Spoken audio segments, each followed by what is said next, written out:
Always trust. We ask the questions. What is needed in the world? Is that going to be?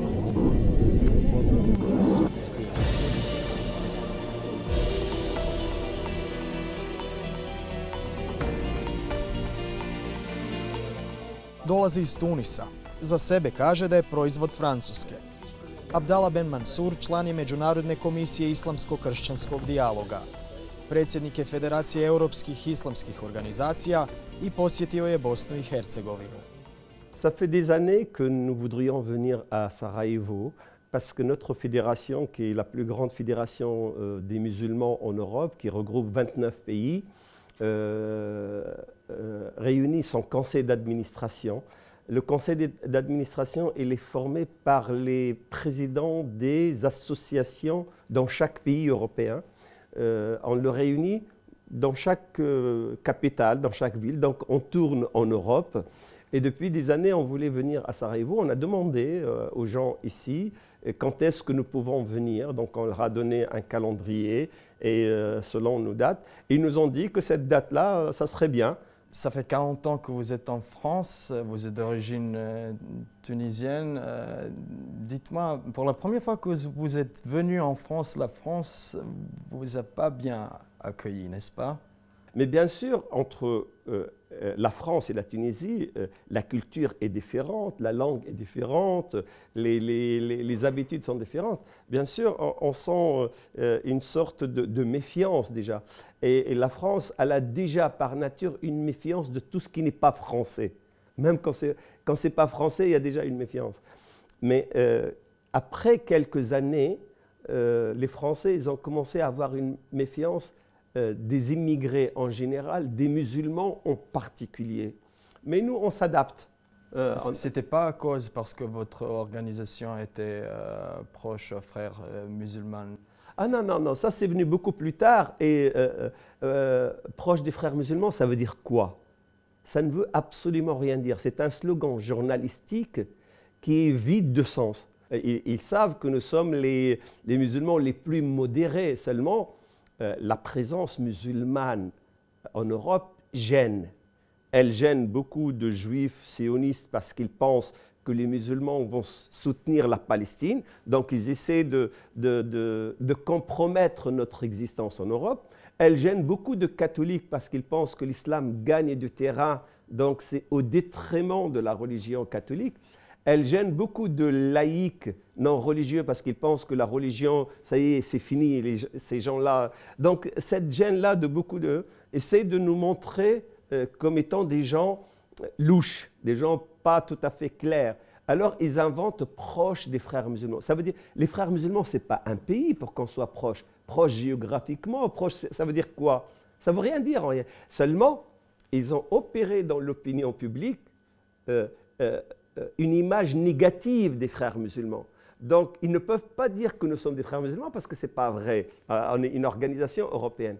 Donc, ils disent qu'ils sont proches des frères musulmans pour que dans l'opinion publique, on opère cet amalgame que les gens... Mais en réalité, le résultat, il est inverse. Parce que les gens, ils nous posent des questions. Ils viennent et on gagne tous les jours des candidats, on gagne tous les jours des membres. Et c'est juste une image journalistique.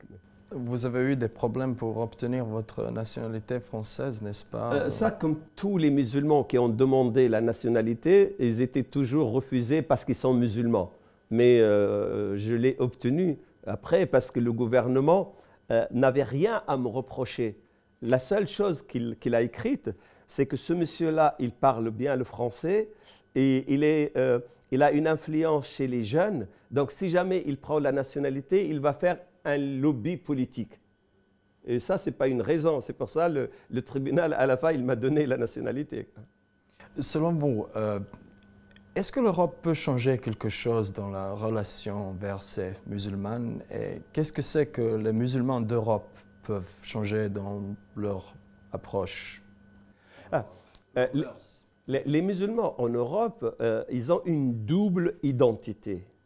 Ils sont européens, citoyens européens, donc ils respectent les lois des pays européens, ils respectent les conventions européennes. mais en même temps, ils sont musulmans, ils ont une identité musulmane. Donc, ils respectent les préceptes de l'islam, les principes de l'islam. Et on n'a pas trouvé, depuis 40 ans qu'on existe, on n'a pas trouvé une incompatibilité entre les deux. Il n'y a pas quelque chose que l'islam ordonne et que l'Europe interdit. Il n'y a pas quelque chose que l'Europe ordonne et que l'islam interdit. Donc, il y a une compatibilité entre les deux. Donc, on peut être un très bon citoyen européen et un très bon musulman. Quel est votre avis sur Daesh qui se dit d'être le seul légitime interprète d'islam? Tout le monde peut prétendre ça. Daesh, c'est une fabrication des grandes puissances.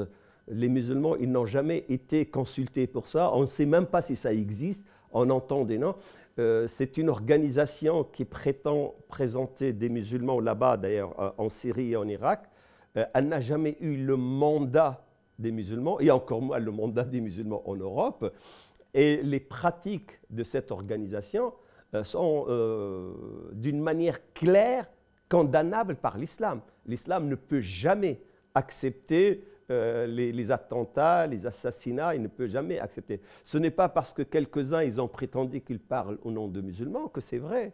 C'est une fabrication, on ne sait pas américaine, on ne sait pas qui a fabriqué ça, parce que Daesh n'a pas fabriqué son armée. Les armes qu'ils ont, ils les ont achetées quelque part. Et ce sont les grandes puissances qui vendent des armes. Donc il y a l'argent qu'ils ont, c'est du pétrole qu'ils vendent, et le pétrole, il est acheté quelque part. Donc il y a une complicité des grandes puissances avec Daesh. Le calife, c'est une personne choisie par la Ummah musulmane, par 1,7 milliard de musulmans et qui doivent le mandater. Il n'y a personne qui a choisi les gens qui ont dit calife. Moi aussi, je peux décider là, dans une conférence, je suis le président de la Belgique, ou je suis le roi de la France. Ça ne veut rien dire. C'est juste des prétentions. En tout cas, les musulmans d'Europe, non seulement ils n'ont aucune relation avec Daesh, ils n'ont aucune information même fiable. Tout ce que nous savons, c'est qu'il y a des actes qui sont commis au nom de Daesh, et ces actes sont condamnables par l'islam et d'ailleurs par toutes les conventions internationales. Oui, quand on parlait des actes, donc j'étais la dernière fois en France le 14 juillet, un jour après, je suis venu après l'attaque. Donc même cette attaque-là a été assumée par Daesh. Et là, je me demande, que pensez-vous là sur leur tactique de mirer sur les gens qui sont faibles? On sait que l'auteur, il avait des troubles psychologiques. Comment vous voyez ça? On a beaucoup de questions, on n'a pas de réponse, nous. Malheureusement, on n'a pas de service de renseignement pour... Mais d'abord, parmi les victimes dans la ville de Nice, 33 étaient musulmans. C'est-à-dire presque la moitié étaient des musulmans déjà, qui sont morts. En plus, celui qui a commis l'acte, c'est quelqu'un qui n'a jamais mis le pied dans une mosquée. C'est quelqu'un qui prend de la drogue, c'est un trafiquant de drogue, ça n'a rien à voir avec l'islam et les musulmans. Maintenant, lui, il n'a pas revendiqué ça au nom de Daesh, et lui, il est mort. C'est après que des gens de Daesh, ils ont dit, c'est nous. Est-ce que c'est vrai, est-ce que c'est pas vrai? Dans tous les cas, quel que soit celui qui est derrière, il ne peut pas parler au nom de l'islam et des musulmans. Les musulmans n'acceptent jamais de menacer la vie des animaux, des plantes, encore moins celle des humains. Et seulement, il y a, vous devez savoir, et vous le savez, il y a des règlements de compte entre superpuissances. Il y a des règlements de compte entre services de renseignement. Il y a des calculs politiques, des agendas. Et malheureusement, souvent, ces agendas utilisent les musulmans comme bouc émissaire pour justifier leurs actes. La différence entre nous, les musulmans, et le reste dans le milieu médiatique et politique européen, c'est que nous, quand on voit en Corse, il y a des attentats, on ne dit pas ce sont les catholiques. Quand on voit dans les Pays basques, en Catalogne, qu'il y a des attentats, on ne dit pas ce sont des chrétiens. Quand on voit en Irlande des attentats, on ne dit pas ça. Quand on voit que Hitler il a été la cause de la mort de 50 millions de personnes, on ne dit pas que ce sont. Quand on voit les Serbes pendant la guerre de Bosnie, comment ils ont fait des massacres par le nettoyage ethnique, on n'a jamais dit que ce sont les orthodoxes, on parle des Serbes. Mais seulement quand il y a un musulman d'origine musulmane qui ne va jamais à la mosquée, qui n'applique pas l'islam, qui ne connaît pas l'islam, qui commet un acte, tout le monde accuse l'islam musulman. Et ça, c'est injuste. Et ça montre qu'en réalité, il n'y a pas d'objectivité dans le traitement des choses. Nous, on dit... Quel est le rôle des médias dans ce cas-là? Que pensez-vous? Est-ce que les médias aujourd'hui, en ce qui concerne là, les nouvelles sur les attentats, sont vraiment objectifs? Il ne faut pas généraliser. Il y a des journalistes objectifs. Il y a des journalistes qui sont nobles et qui cherchent l'information et qui font l'investigation, qui font les recherches. Mais la majorité des journalistes, et beaucoup ils travaillent pour des agendas. Ceux qui possèdent les médias, ceux qui sont les rédacteurs en chef, ceux qui payent les salaires des journalistes, des caméramans, des chaînes, eh ben, ils ont une idéologie, ils ont une doctrine. Et ils veulent que cette doctrine trouve le... Qu'est-ce que vous regardez comme télé en France? Je ne regarde jamais la télé. Comment vous vous informez s'il y a un tel cas? J'ai un réseau de conseillers, de collaborateurs, d'étudiants qui me donnent l'information. Et moi, je ne prends jamais le commentaire de l'information. Je prends l'information et je fais mon commentaire moi-même. Je fais mon idée moi-même. Parce que le problème dans les médias en Europe et en France en particulier, ils donnent l'événement et ils commentent l'événement. L'interprétation de l'événement peut être exacte, mais l'interprétation fausse. Seulement l'interprétation des médias, quand ils prennent un événement, ils ne disent pas qu'un assassin a commis un attentat. Ils disent c'est un musulman. Et quand ils trouvent qu'il n'est pas musulman, qu'est-ce qu'ils disent? C'est lui qui a fait plonger l'avion allemand sur la montagne. Ils disent qu'il est malade psychologiquement. Celui qui a tué en Allemagne aussi, ils ont découvert qu'il est d'origine juive, iranienne, il n'est même pas musulman. Et ils ont dit, ah, il a des troubles. Vous ne croyez pas que la TV française, pendant l'attentat du 14 juillet, a vraiment beaucoup répété le fait que l'auteur de cet attentat était un malade psychologique? Non. Vous devez savoir que moi, quand il y a eu l'attentat à Nice, j'étais à Istanbul. Enfin, j'étais dans l'avion. Quand je suis arrivé à Istanbul, j'ai reçu le message et j'ai mes collaborateurs à Paris qui m'ont informé. Seulement, le président de la République, il a parlé immédiatement. Et puis, il a dit que ce sont des islamistes. Avant même qu'il y ait une investigation, la police n'a même pas encore ramassé les corps, que le président, il a décidé que ce sont des islamistes. Donc, à ce moment-là, les journalistes vont suivre la thèse officielle. Seulement, plus on avance, plus on découvre que le monsieur n'a rien à voir d'un islamiste, n'a rien à voir de... Et à ce moment-là, on a commencé, c'est presque 24 heures après qu'on a commencé, je parle en général, mais il y a des médias en France, il y a des journalistes qui sont bien, qui dès le début, ils ont pris les précautions. Mais en général, les rapports que j'ai reçus de traitement médiatique, audiovisuel, bon, l'écrit c'est encore un peu mieux parce qu'ils ont le temps de... c'est un traitement qui n'a pris la peine de dire qu'il est dérangé psychologiquement que beaucoup plus tard. Dites-moi, on s'approche peu à peu aux élections présidentielles l'année prochaine en France. Pour vous et pour les musulmans de France, c'est mieux d'avoir un président socialiste ou bien un candidat du parti républicain, qui que ce soit? Nous, on ne donne jamais de consigne de vote. On ne dit pas aux musulmans pour qui voter. Et les musulmans ne votent pas en fonction de leur appartenance musulmane. Ils votent en fonction de leur appartenance citoyenne. Le président qui sera le mieux pour la France, il sera le mieux pour les musulmans. Et nous, on n'a pas l'habitude de dire voter pour telle ou telle personne. Seulement, ce que nous remarquons, dans les candidats, au moins les candidats qui se sont déclarés de la droite. Et ce que nous avons remarqué dans les commentaires de quelques hommes politiques, le président de la République actuelle, son premier ministre et quelques ministres.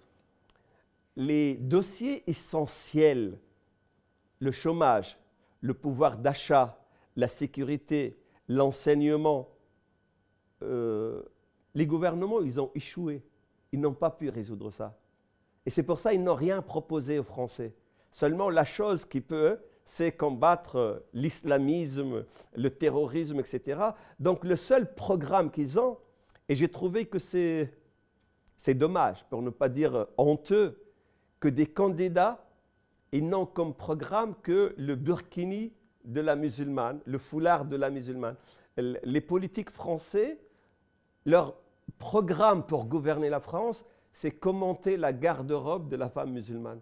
Mais il n'y a pas de projet réel pour combattre le chômage, pour combattre l'échec scolaire, pour augmenter le pouvoir d'achat, pour renforcer l'adhésion de la France en Europe, pour la collaboration nord-sud. Est-ce que vous pensez que la devise liberté, égalité, fraternité de la République française en ce qui concerne le burkini a été réduite?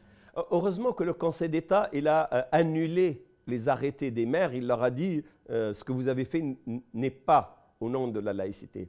Il y a un grand penseur français qui était conseiller du président François Mitterrand. Il est d'origine, c'est un juif qui est un grand intellectuel qui s'appelle Jacques Attali. Il a écrit un livre il y a quelques années et puis il dit que la prétention de la France, liberté, égalité, fraternité, en réalité ne prendra son sens réel que lorsque les musulmans auront leur place en France, parce que les musulmans en France, ils pratiquent, ils appliquent la fraternité réellement.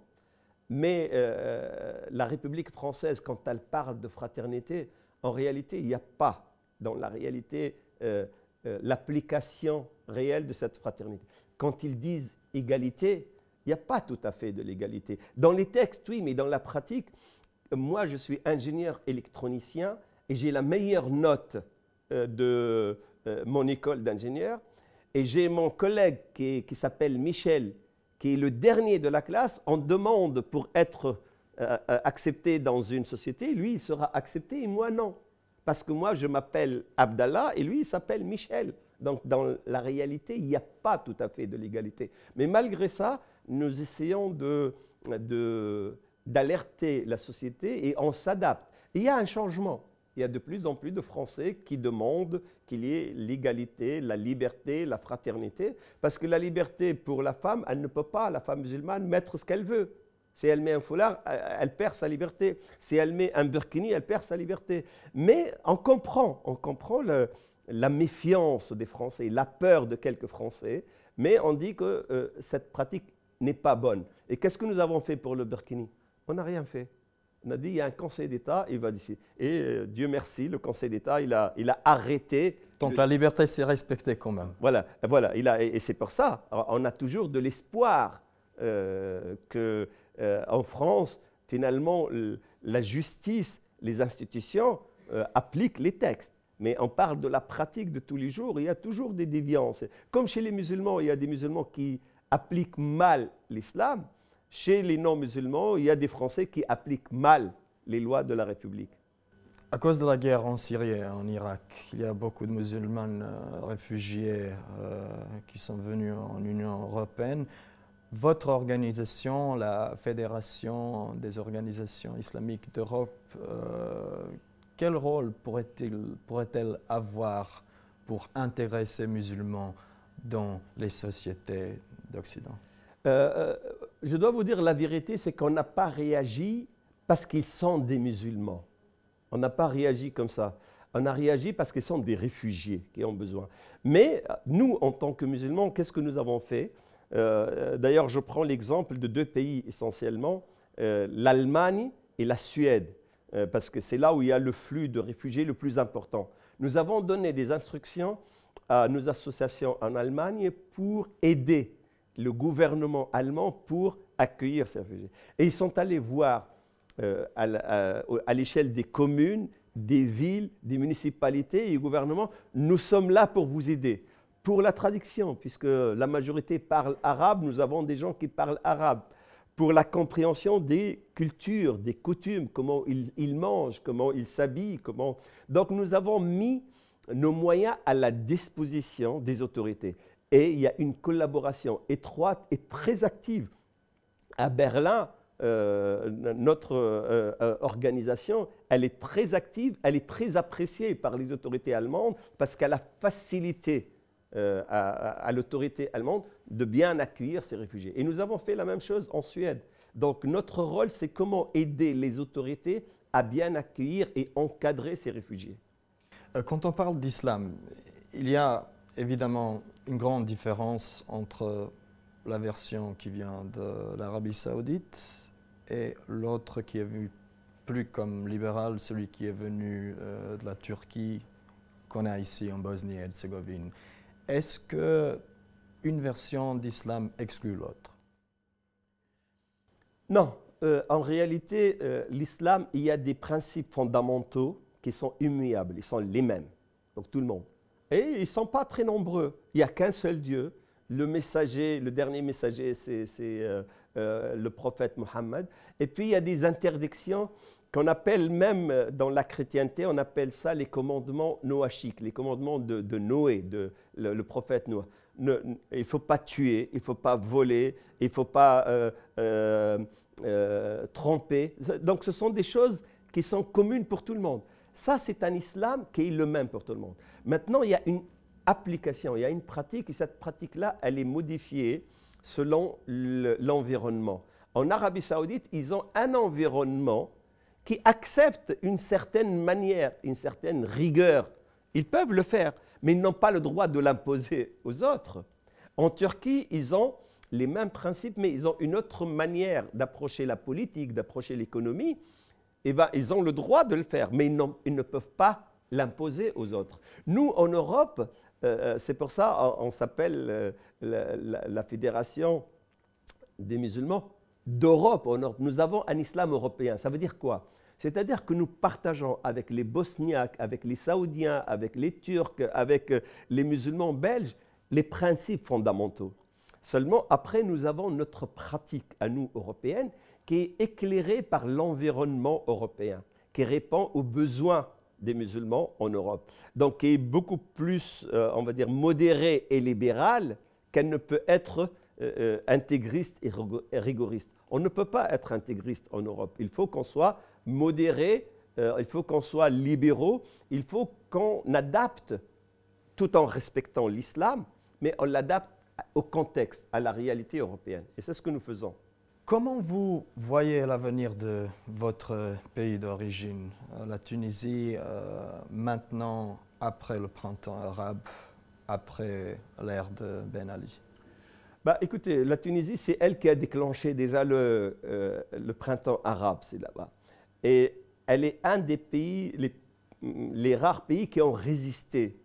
Il y a eu un printemps en Égypte, il y a eu un coup d'État qui a arrêté, il y a eu un printemps en Syrie, il y a eu une guerre civile qui a arrêté, il y a eu un printemps au Yémen, il y a eu une guerre en Libye. La Tunisie, elle a su résister. Et je peux dire que, Dieu merci, les Tunisiens, ils ont une capacité de dialogue et de discussion, même s'il y a des Tunisiens intégristes de tous les côtés, mais la majorité des responsables politiques, ils ont trouvé une plateforme pour travailler ensemble. Et le mouvement qui est considéré comme islamiste ou islamique, le mouvement musulman qui s'appelle An-Nahda, quand il a vu que l'opinion publique ne l'accepte pas tout à fait ou que les positions, il s'est retiré. Il a dit, vous ne voulez pas, nous on se retire, on ne peut pas. Et cette modération-là, elle a sauvé la Tunisie. Et je pense que les Tunisiens, ils ont une capacité pour dépasser leurs différences et donner un modèle.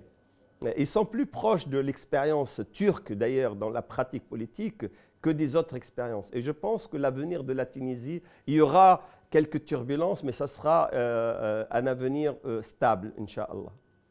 Je sais aussi que vous êtes membre de la Commission internationale islamo-chrétienne. Ouais. Voilà, ça fait presque 2 ans, je crois, qu'on a le nouvel pape François, qui est assez libéral dans ses positions, je disais, par rapport à ses prédécesseurs. Que pensez-vous du pape François? Je pense que c'est quelqu'un qui est bien. Il a un avantage, c'est qu'il est le seul pape européen depuis presque le début de la chrétienté.